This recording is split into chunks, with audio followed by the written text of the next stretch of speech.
because we're about to reach 100,000 miles. Hey guys, welcome back to another video on my YouTube channel. How we're doing with our new truck. How's the new truck performing? Is there any major issues that you should know about? Okay, official welcome to my YouTube channel. I'm back, baby. We've been going through a midlife crisis for about 4 to 5 months, and it's been great while it lasted. But once we spend all our money, we're ready to get the fuck back to work. Okay, so yeah, today I'm going to be talking to all of you about the pros and cons that we feel is about this truck. Okay, if you're new on our channel, here's the front of our truck. This is what it looks like with the trash and all. Can you see it in this lighting? There we go. Boom, baby. That she is right there. So we bought her last November. She's still in pristine condition. We did lose one of these cheap plastic thingies. See, it's missing. Okay. On the outside, everything's perfect. Ooh, we did lose a hubcap. But it's only because we got something repaired, so they just forgot to put it back on properly, so it just fell off. Everything else is good, exterior. Okay, so let's go over the pros first, and then we'll go over the cons. Genuine talk here, guys. Genuine talk. Okay, we're fine. First pro is it gets great fuel mileage. We just reached 8.4 and we were at 8.3. We worked our way up from like 8.1, and it's just been getting better. So it's possible that we might even get higher of an average. It has really good fuel mileage. So our old truck was a DD13 and 405 horsepower. Time that we had it, the average was I think 7.9 or exactly 8 when we sold it. So very, very happy about that. Driver comfort is awesome. I love how all the buttons for the lights are up here. So before, in the 2015, it's really all I have to compare to. It only had like half the lights, and you couldn't control the rest of them back there. Those control all the lights, everything up there. So that's that. The other thing is, everything up here is pretty comfortable. The seats are really comfortable, and these aren't the most expensive seats, but I think it's their bread and butter seat. Or no, I think we got one upgrade of that. Yeah, it's like a mixture combination, so these are two different materials. Very comfortable. The suspension over bumps and stuff, the seat itself is comfortable. Maybe not the truck suspension, but the seat suspension is good. Everything's really like new trucker friendly. It's not complicated except for the AC system, but I'm not supposed to talk about that yet because it's a con. Another pro would be the electric APU. The electric APU is awesome. However, it's not weak. It is pretty strong. It's electric APU, but it's still pretty strong. It just doesn't circulate. However, it is, all the vents for it are just right here. There's one over here and there's one up here, and these vents are really tiny and they don't circulate. Like, it pushes all the air in this tiny corner, and that's it. The whole rest of the truck stays pretty hot, and there's a little bit of air that comes on the floor, but it's also not that great unless it's like blasting, which is blasting right now, but I'm sweating up here. So to get the whole truck cool, if you're in like real summer heat, to get the whole truck to be actually cool, the APU just doesn't do the best job. The tri-pack evolution that we used to have was just a lot more to maintain, and you had to do a lot of more maintenance on it, and things break down a lot easier on that thing because it's just like super diesel. It's like having an engine. Yeah, it's just like a mini engine that takes a lot more care. This one you can just set it and forget it. Another pro is it's the affordable truck. The Freightliner is the most affordable truck up front. Not sure about long term. I haven't had one single truck for like 700,000 miles to tell you. But our old truck was not very affordable, being old, and it was a Freightliner. Another thing is how much they were able to cram into this truck. Into the 72 sleeper, they were able to put the Murphy bed, the dinette, and a lot of storage, which would lead me to my other pro, which is the storage is really nice. There's a lot of storage. It goes really deep. It's really nice to use. It's really, I like the hydraulic system. It's pretty awesome. Super, like, it feels pretty futuristic, to be honest, in here. It has that really futuristic vibe. It's just the 72 inch is going to be small no matter what, so this is definitely the best you can get for a 72 inch. I completely think so. Another pro that we like is the design inside and out. I really like the materials they use. They're plasticky, but a different type of plasticky. And this one has it's a more sturdy for sure. Like, although it might not be the best, like, I really like the material they use for the steering wheel.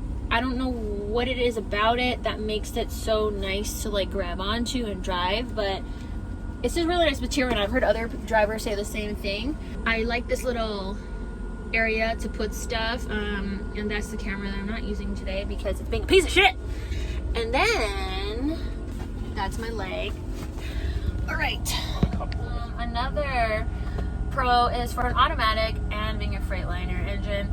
It has pretty good pickup, and we do pass people on the hills and mountains. Like, we can pass a good amount of people if we try. Most of the time we don't, because we're not trying to push our engine like that. Like, why? But if we're feeling a little extra testosterone-y that day, we can truly take advantage of it. Another pro is the cruise control. It has like a smart, what is it called, babe? Intelligent power maintenance. Okay. Oh, the IPM. Mm-hmm. So what it does is it senses when you're going on a hill. So if you're going uphill and you're on cruise control, it'll slow you down up to 5 miles per hour less, and so you're not revving the engine. It has a self-resetting fuse box. It kind of is like a protector, so it protects your appliances and also protects the truck from burning a fuse. We haven't burned a fuse yet, I don't think. In our old truck, we used to burn a fuse every couple months because it was easy to do. Now, the fuse box used to be a lot harder to get to, kind of, but now they put it in here, in this thing, and you just see that it says pull right there. You just pull it out, and all your fuses are right in here, which is actually really easy to get in and get out. And babe's gonna put that back for me. Thank you. It also has a self-diagnosing computer on the dashboard.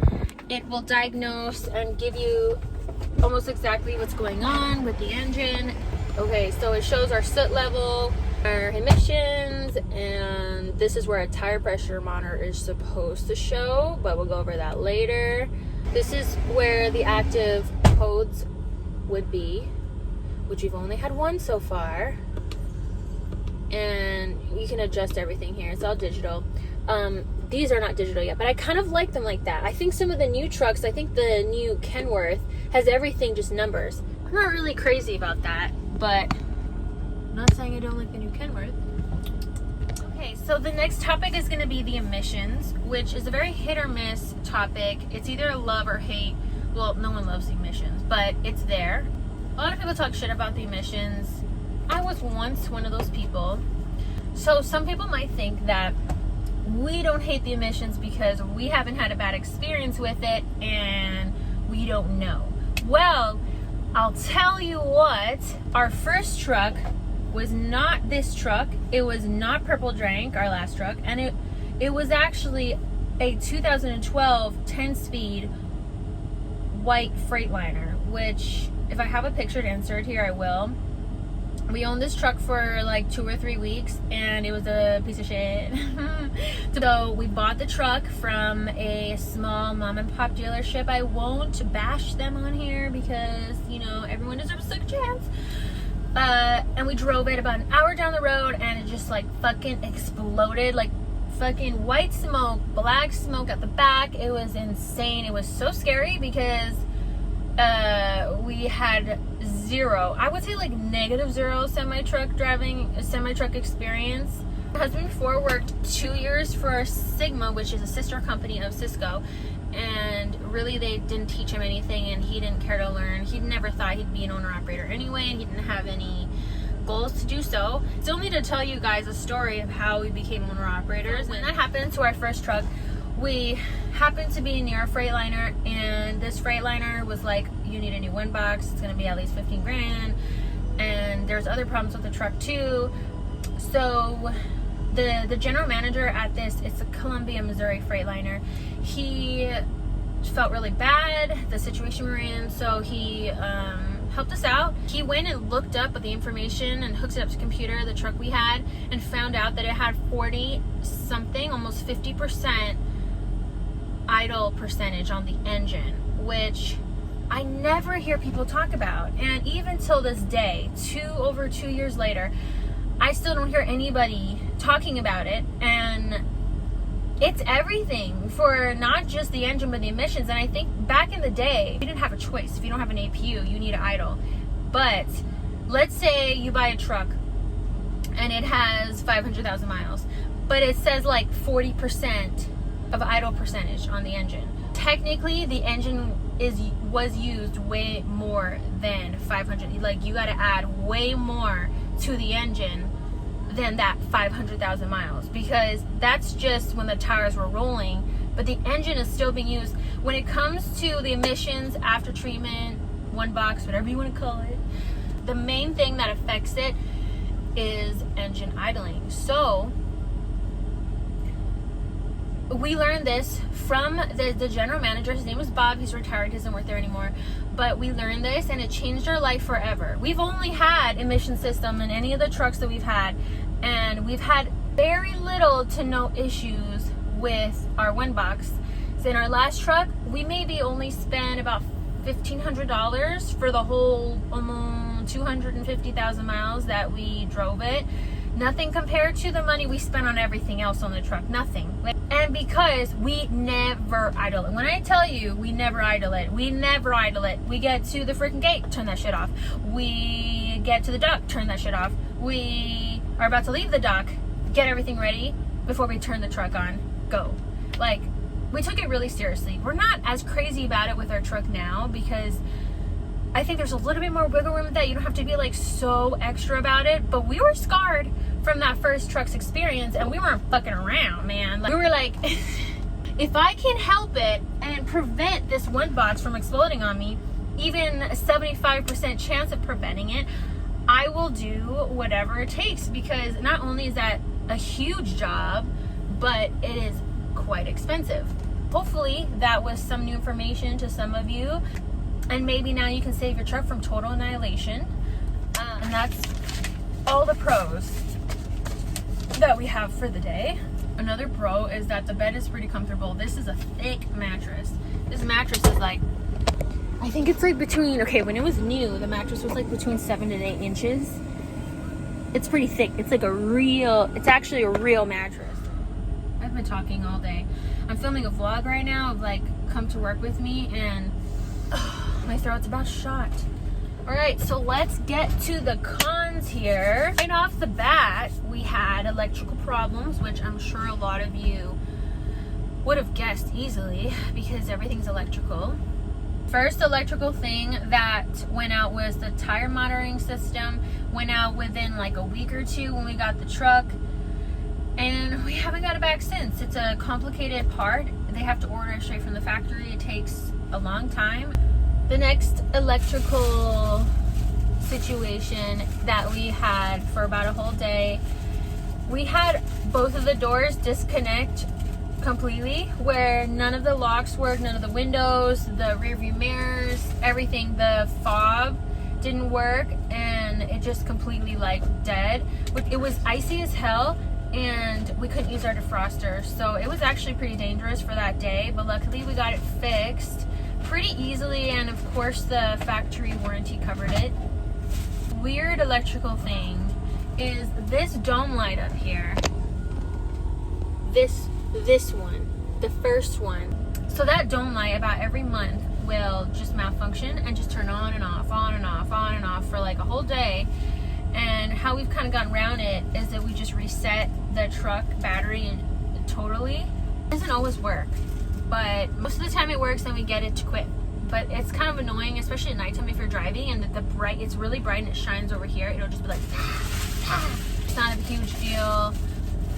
The other thing that's really, really frustrating us right now, it's like the worst, and it's gotten worse over the last couple months. And everybody is telling us a reason for it, but still, none of it makes sense. Basically, the whole HVAC system is weird. So in the front, sometimes it does have issues where it doesn't completely, not all these work. And it'll only be for like a couple of days or something, and it'll go back. Like, it's super glitchy as hell. And then, that's not the issue though. The issue is in the sleeper. So what happens is, anytime, this whole system could be off completely, nothing's on, could be on, could be off, we tried it all. Once you, not when you turn on the truck, but once you put that thing right into the drive gear, all of a sudden, like, the back is on blast. Kind of talked about it in the vlog I have after this video, but it wakes me up all night, every day, and I close the vents, but it's really loud. Like, you can hear it with the soundproofing curtains closed. From up here, driving with the truck on, you can hear it. Like, it's not normal. Like, I don't care. I called the sales guy who sells the truck, and he said it's a compressor trying to keep itself from freezing. Why would it freeze? It's 100 degrees in the summer. I don't know. Somebody else says if the defrost is on, but we haven't used defrost yet because it's summer. We've played with all the buttons, and nothing can get it to stop. Nothing. You just gotta.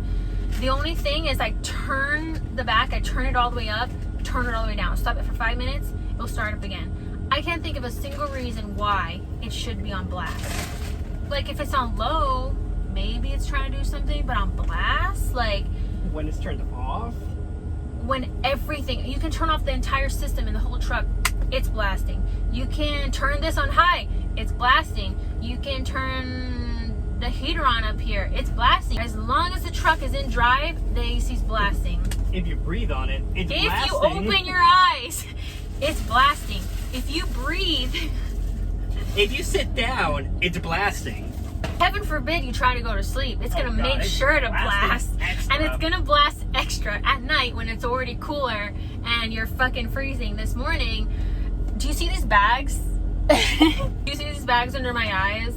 This is not from natural born birth.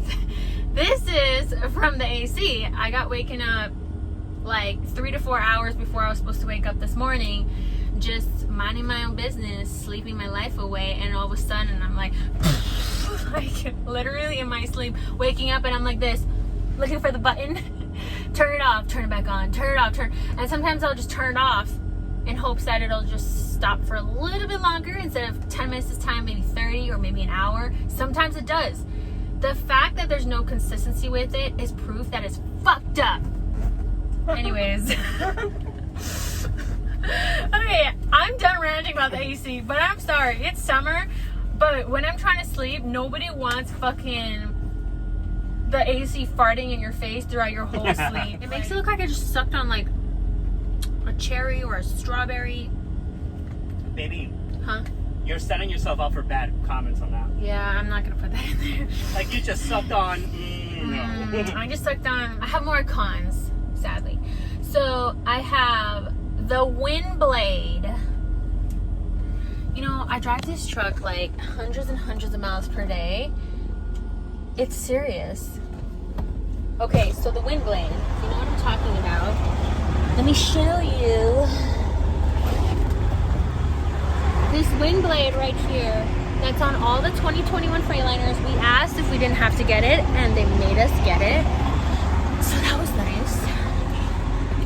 So that wind blade is shit. I don't really know what its purpose is. Everyone gives me a different answer. But all I know is that it puts a bunch of crap on the windows on both sides. So anytime it rains, anytime you use the blades, anytime it's snowing, this whole window you can't see out of. It's absolute crap. You have to stop, go outside, wipe the window down, and then continue on your way. It's just, in the summertime it doesn't bother you though, because the only stuff that will stick on here is from the windshield.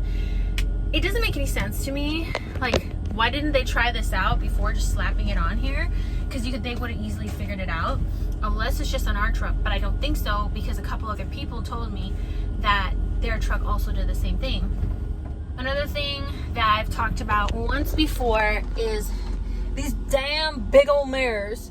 These mirrors are so big, it can block a whole lane. It's a whole new blind spot for you. So when you get the Freightliner, expect to get more blind spots from this. It will block a couple of cars in another lane. It shows no mercy. It is so thick. Yep, we hate that. We hate it. Hate it. It's the casing. It's the casing. It's not the mirror.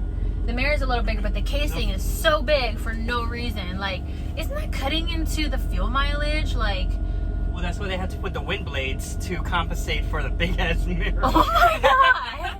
It's a terrible system. Oh my god. Another con would be the Freightliner dealerships, which you could expect to be absolute crap, run by a bunch of kids in a shop, if you could even call it a shop.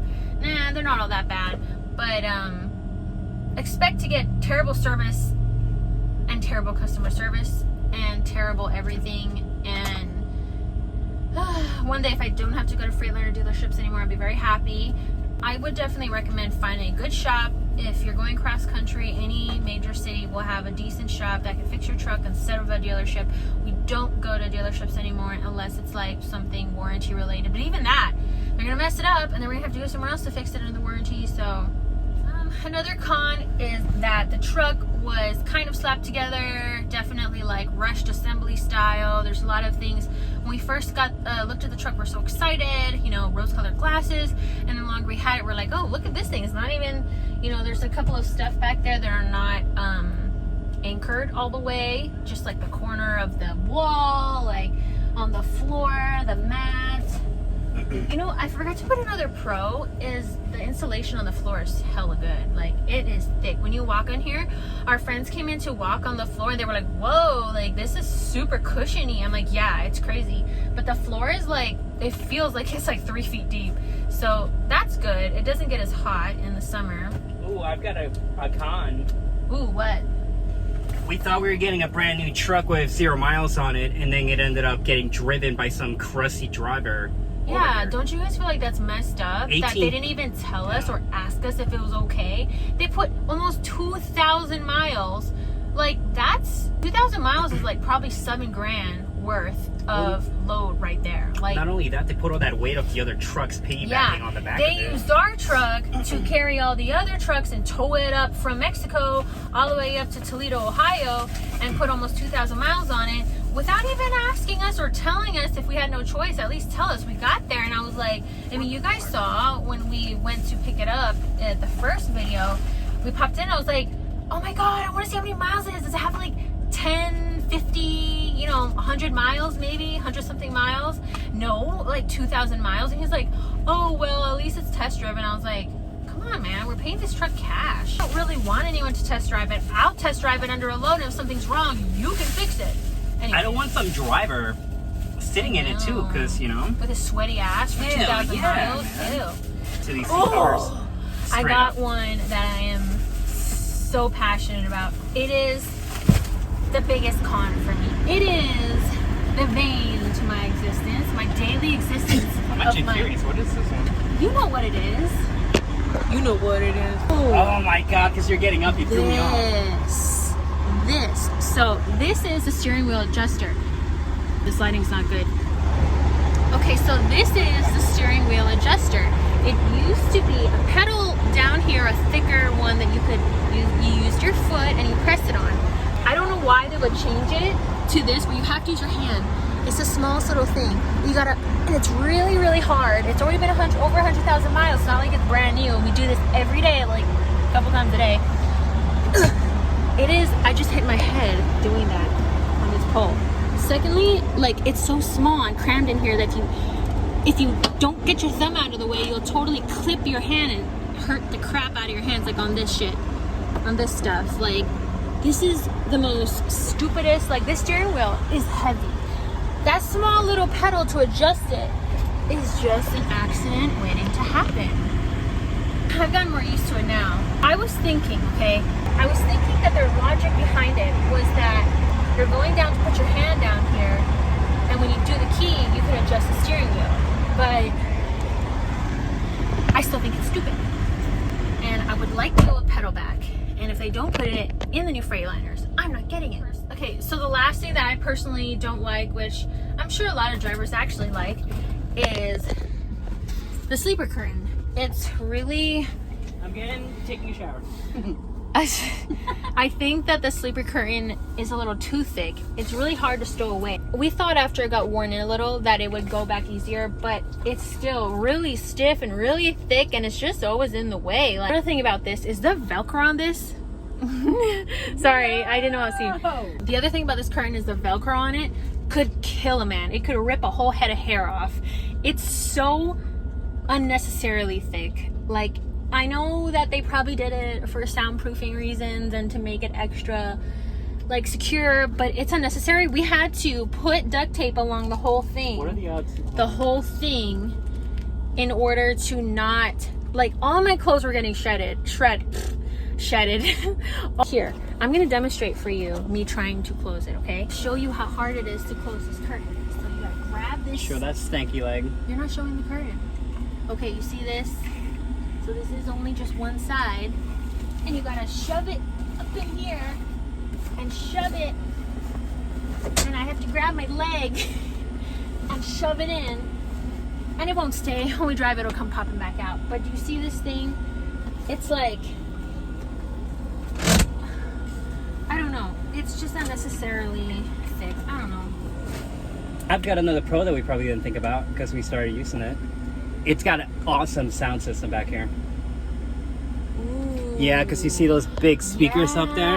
Oh, One, okay, I might have 2. I might have a video from this jam session I did back there at like 5 in the morning. That was funny. Before I went to bed, and I had it blasting. Like, I don't remember what music I was blasting, but I think it was Britney, bitch.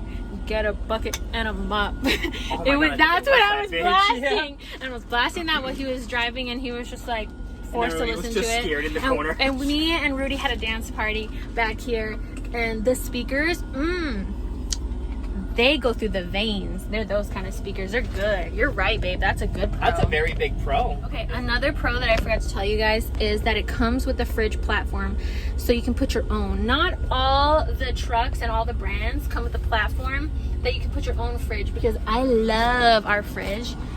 I've kind of put it in a couple videos many times so you could see it, but you can fit so much in the freezer. Like, we've got so much in there, and you can put double the fridge. We can get like a full size, like Milk jug. full size fridge.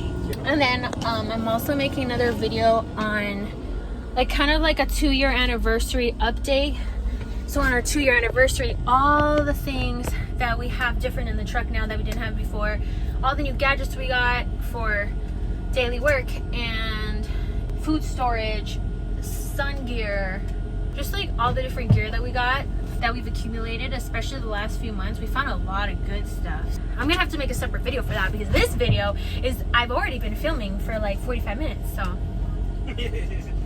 Anyways, I'm gonna start my shift now and finish my vlog for the day of doing my shift, and then I hope you guys enjoyed this update of our new truck and how it's doing and how everything's going, and I hope I didn't miss anything. Please put down in the comments all the experiences that you've had with any of these new trucks, even if it's not a Freightliner, because it might be something that we missed, and for all the people to see. Or you can DM me. I would love to know your experience and maybe things that we might be looking forward to. Yeah, if any of you have had the same issues that we've had, Somebody has those issues and you were able to fix them, maybe they can help us out. oh yeah.